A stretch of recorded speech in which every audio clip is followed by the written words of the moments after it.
Ça a déjà été fait, ça, je crois, comme intro, hein. Même que ça a déjà été fait et la blague que je viens de faire a déjà été faite. Oui, c'est complexe. La partie 2, messieurs dames, que vous attendiez avec impatience. Oui, j'ai eu beaucoup de retours positifs sur la vidéo, donc je suis vraiment très content que cette vidéo ait fonctionné. Il faut savoir que pendant la première vidéo, j'étais à la ville qui s'appelle Sanur, donc elle est ici par rapport à la carte de Bali. Et nous, la deuxième vidéo, donc, elle se passe à Ubud. Donc c'est pas du tout au même endroit. La ville est vraiment dans l'île, dans le milieu de l'île. Donc ça veut dire qu'il n'y a pas du tout la mer comme dans la première vidéo et il n'y a pas le vent constant qu'il y avait dans la première vidéo. Si vous n'avez pas encore vu la première vidéo, je vous invite à aller la voir pour pas vous spoil évidemment. Le lien est dans la description et puis je vous mets la miniature ici comme ça vous savez laquelle c'est. Si vous allez sur ma chaîne YouTube, n'hésitez pas à vous abonner, à mettre un petit like, ça fait toujours plaisir, ça apporte un énorme soutien et c'est gratuit, vous avez juste à faire comme ça. Et moi vraiment, je kiffe, donc merci beaucoup pour ceux qui le feront et bonne vidéo. Donc on arrive là-bas, tout se passe bien, on dépose les bagages, tout ça, et on décide d'aller visiter. On était environ à 20 minutes de marche de la ville, donc on est allé découvrir la ville, et on a appris qu'il y avait ce qu'on appelle communément une forêt des singes. Et donc on est allé la visiter, et en fait, donc la forêt des singes qu'on appelle également la Monkey Forest d'Ubud, donc c'est une réserve naturelle située donc à Ubud, pour l'instant c'est logique. Elle abrite plus de 6000 macaques cabriers, donc 5 groupes de singes différents occupent chacun son propre territoire dans le parc. C'est une attraction très prise par les touristes à Ubud, et donc les singes évoluent en toute liberté dans le sanctuaire. À l'entrée du parc sont affichées des consignes de prudence à l'intention des visiteurs, la réaction de ces animaux étant parfois imprévisible, y compris quand on leur tend de la nourriture.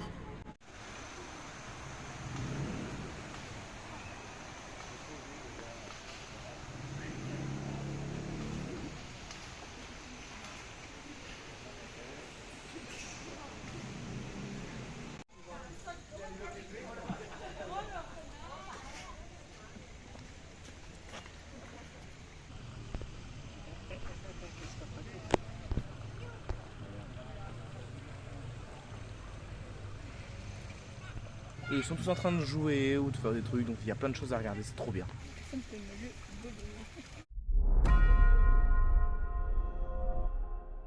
Aujourd'hui, nous allons ce matin faire une randonnée dans les rizières qui va durer environ 2h30, 3h. Et cet après-midi, c'est une grande fête à Bali, religieuse, si c'est ça, oui, où tout le monde va prier, tout le monde va faire des offrandes.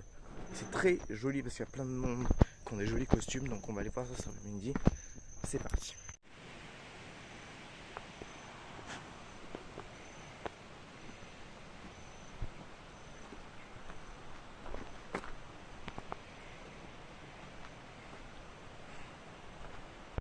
Et donc là, on se rend pas bien compte, mais en fait, lorsqu'on fait la balade, donc là, on est en plein dedans, on se situe sur la crête d'une colline. Il y a une petite vue.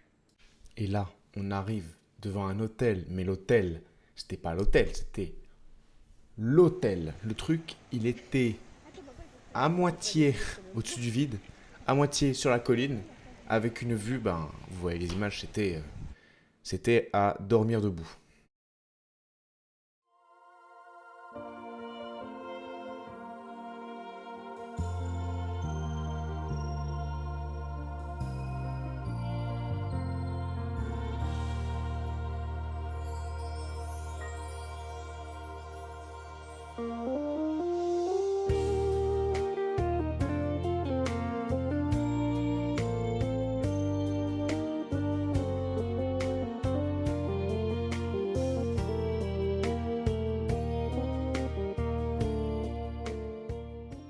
Après avoir réalisé ces magnifiques vidéos de drone, on a fini la balade, on est rentré dans notre logement, on a mangé tranquillement et après donc on est allé à la cérémonie. Les cérémonies elles ont lieu dans le temple Tirta Empul.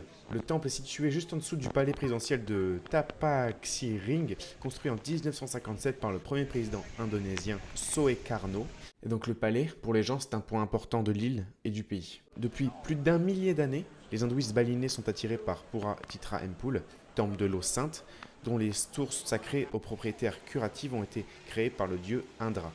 Cette tradition presque inchangée se poursuit aujourd'hui et en dehors des croyants, des touristes du monde entier viennent aussi à cet endroit pour admirer la beauté des lieux et se baigner dans les eaux rafraîchissantes et bénies. Il faut au moins 30 minutes à 1 heure pour explorer l'ensemble des lieux, donc il faut prévoir quand même.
Après les musiques ou prières, la cérémonie ou procession, c'est comme ça qu'ils l'appellent, se poursuit dehors dans la rue.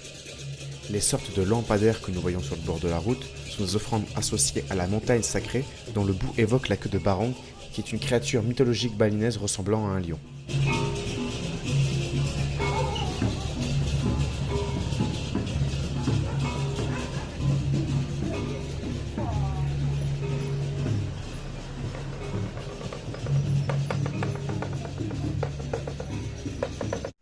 Et voilà, messieurs, dames, c'est la fin de la journée. Demain, on a un programme très chargé. On va aller voir des rizières. C'est les premières quand vous tapez rizière sur Google. C'est elles qu'on va aller voir demain. Tag à la langue. Donc, je vous laisse. Ne vous spoilez pas quand même, ce serait ballot. On va évidemment prendre le drone d'ailleurs. Regardez, la batterie, elle charge. Et c'est parti, les gars.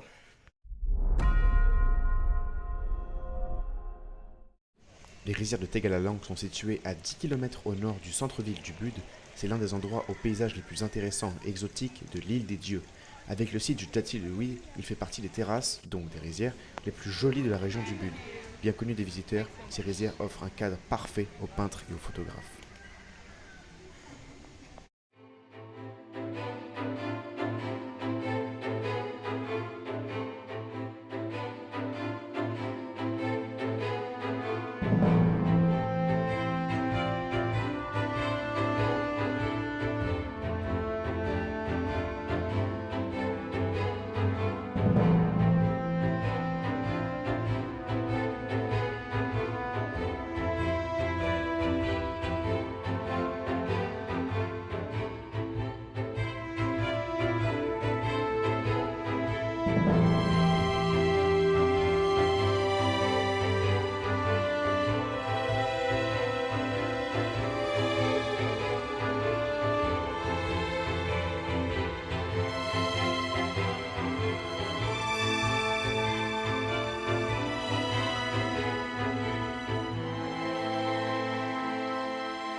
Dans les rizières de Jatiluit, voilà à peu près à quoi ça ressemble.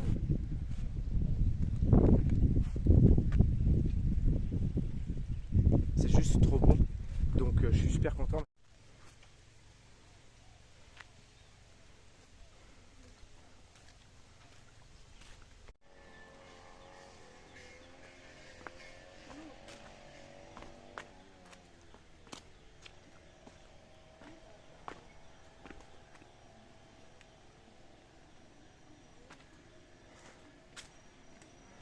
Mais pour mieux que vous compreniez comment fonctionnent les rizières de Jatiluit, je vais laisser la parole à ma sœur qui va vous faire un superbe documentaire.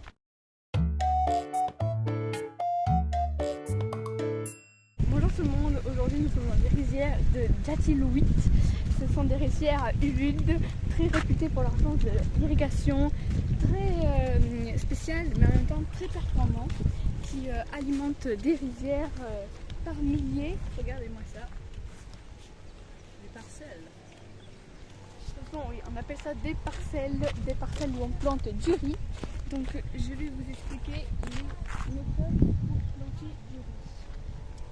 Le premier, il faut labourer la terre et planter les graines comme ça, ce n'est pas planter les graines normalement.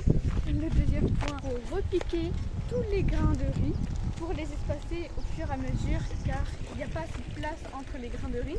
Donc il faut enlever ceux qui gênent et les repiquer dans d'autres parcelles inondées. Après, du coup, inonder la parcelle et attendre que le riz pousse. Et après, on le récolte on le coupe avec la main droite car la main gauche est en pur. Je tiens à préciser que ici tout Allez. est payant, donc ça peut être les toilettes, l'entrée logiquement, et même les vols en drone, donc prenez de l'argent sur vous.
Après les rizières, nous sommes allés au temple Goa Gajah. Donc en fait, c'est une grotte qui est creusée dans le temple. Bon, le temple en lui-même n'est pas hyper impressionnant, mais ce qu'il y a de très joli, c'est toute la végétation qui est autour et toutes les plantes, l'immense arbre, évidemment, qui est un peu le symbole aussi du temple, et donc tous les alentours.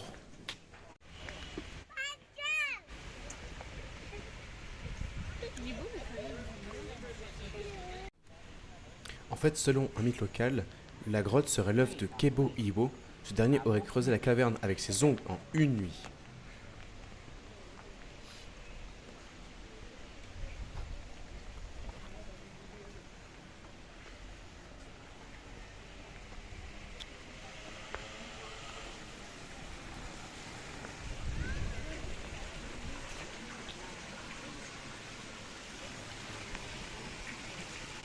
Vous avez vu l'accoutrement de zinzin?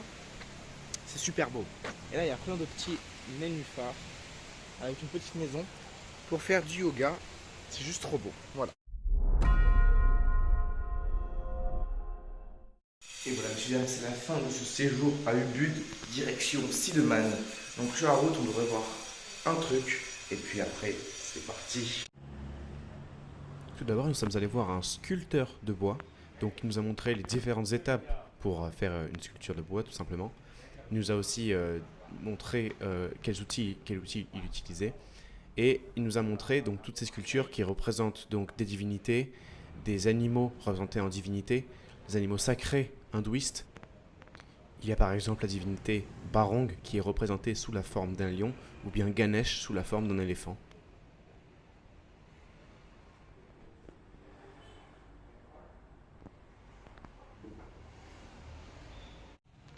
Ensuite, nous sommes passés rapidement voir et visiter un des marchés locaux de Bali, donc qui prend tout un hangar.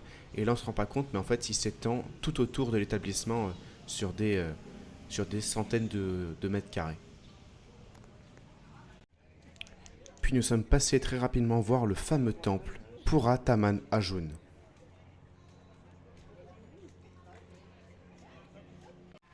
Puis le temple de Klungkung.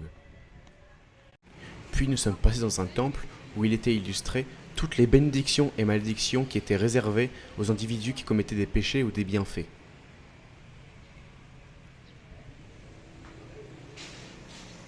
Bon bah messieurs dames, c'est la fin de cette deuxième vidéo à Bali. Elle signifie la fin du voyage à Bali et la fin des vidéos à Bali. J'espère qu'elle vous aura plu. Si c'est le cas, tant mieux. Et si ce n'est pas le cas, malheureusement, je peux rien pour vous. Il faut savoir que c'était vraiment un voyage fabuleux.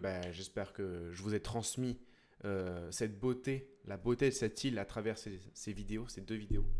Et vraiment, je vous invite à un jour y aller dans votre vie, même s'il faut attendre à ce qu'il y ait beaucoup de touristes. Et malheureusement, c'est un fait, mais ça va de plus en plus être comme ça au fur et à mesure des années. Mais franchement, malgré ça, ça reste incroyable l'expérience de l'Indonésie, et donc de Bali plus précisément.